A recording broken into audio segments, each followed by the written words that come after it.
We need to focus now on having a plan not to lose Mariupol and having a plan not to lose Odessa. If they lose both, Ukraine, as I said before, is a landlocked nation and their economy is going to be hit extremely hard. Russia has offered Ukrainian soldiers in Mariupol an ultimatum to surrender or die, but the deadline has passed with no sign of Ukraine laying down its arms.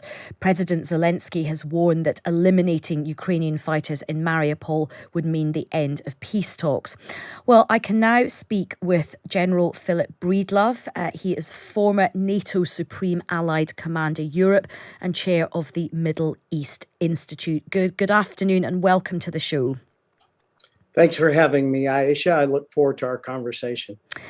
So where do you think things are, General, particularly with the situation in Mariupol?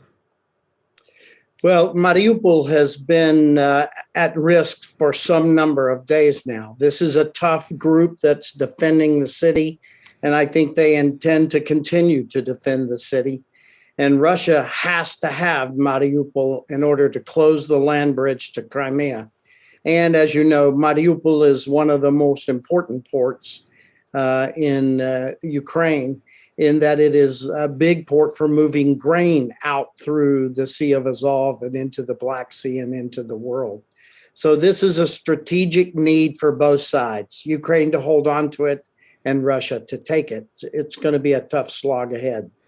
I mean, we have been saying now for not just days, but weeks, so we expect Mariupol to be taken by the Russians. But of course, the Ukrainians are demonstrating that incredible characteristic resilience.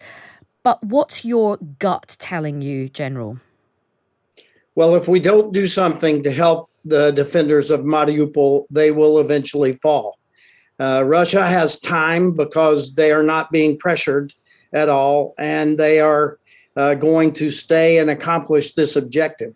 They want to close down Mariupol, and then if they can continue along the coast and get Odessa, then they will have completely landlocked Ukraine, which will be a huge blow to Ukraine's economy and the way the country is wired to move goods and grain and agriculture to port.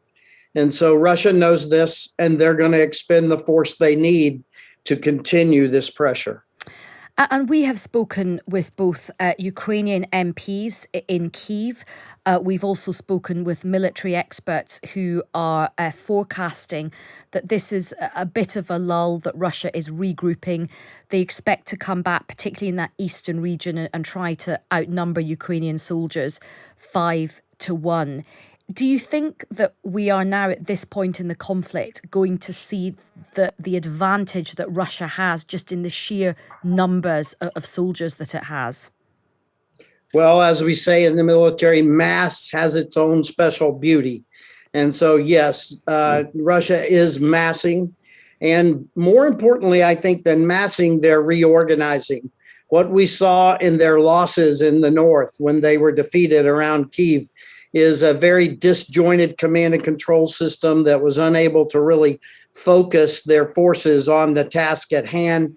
In this period, this lull now, as they have been refurbishing, refitting, and even bringing brand new forces in from the Far East to join this battle, they've also, as importantly, put this entire battle under one commander, a man that we know to have been a particularly brutal commander in eastern Syria. And I'm sure he's there focusing the attack. Russia, unfortunately, will probably be better organized and better prepared for this next assault than they have been for those in the past. And General, given that Russia is regrouping, it has been quite humiliating for President Putin. We know that the 9th of May is a really significant day in Russia. It's Victory Day. Many people are speculating President Putin will want to have some victory to celebrate this, from this conflict. Do you think that Russia could do something even more abhorrent than it has done up until now? Could we see an attack which is very, very shocking and which really pushes NATO to its real limits? Well, I wouldn't put anything past Mr. Putin. We all do believe that he would like to have something to celebrate on the 9th. This is a fashion of things he's done in the past. And so I think that we will see some pressure. Whether he will use the next level of weaponry, weapons of mass destruction, either chemical, biological, or nuclear, remains to be seen. But we can expect him to push very hard. We need to also remember that every time that we sort of look over what the Ukrainians are prepared to do, we are surprised by how well they perform. And the Ukrainians have been trying to get ready as well. Now, the Ukrainians have far, far less resources to be ready than Russia, and Russia has been moving resources at a great rate to this fight in order to win this next phase. But let's not forget that Ukraine has performed magnificently. They have been well led, they're motivated, and so we shouldn't give up on them in the South. That is all true, but the Russians, as you say, mass can be might. Just thinking about this next phase in this conflict, which is going to be such a critical juncture and could well decide victory or defeat for President Putin. Are you comfortable with NATO and the West carrying on its strategy, which is providing, heavy weaponry? Or do you think it is time to start having a conversation about revisiting the question about a no-fly zone? Well, what we want to recognize is that the West, although it got off to a slow start, is now trying to move appropriate equipment and more equipment to the fight. And we need to be very thankful and appreciative for what the nations are doing and how they're doing it. We would ask them to be quicker. We were late with several things that Ukraine needed. And frankly, Mariupol was surrounded before we could get in supplies and gear very much to Mariupol. And that's why we have some soldiers who have apparently surrendered because they flat ran out of food and bullets. And so that's a failure of what we are attempting to do. And we need to be better about it in the future.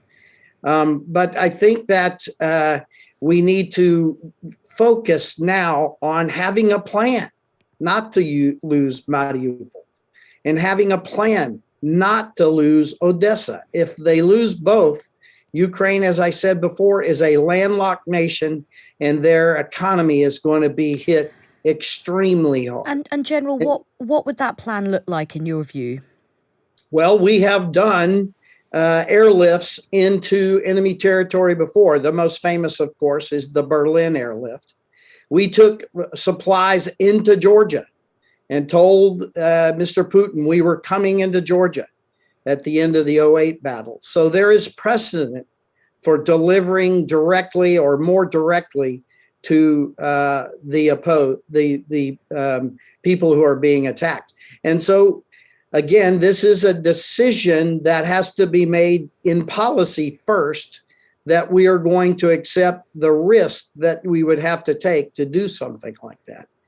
But I believe we're accepting more and more risk every day, no matter what we do. And I think we have to have a reasoned and calm discussion of what the risk is and what is most appropriate in our way forward.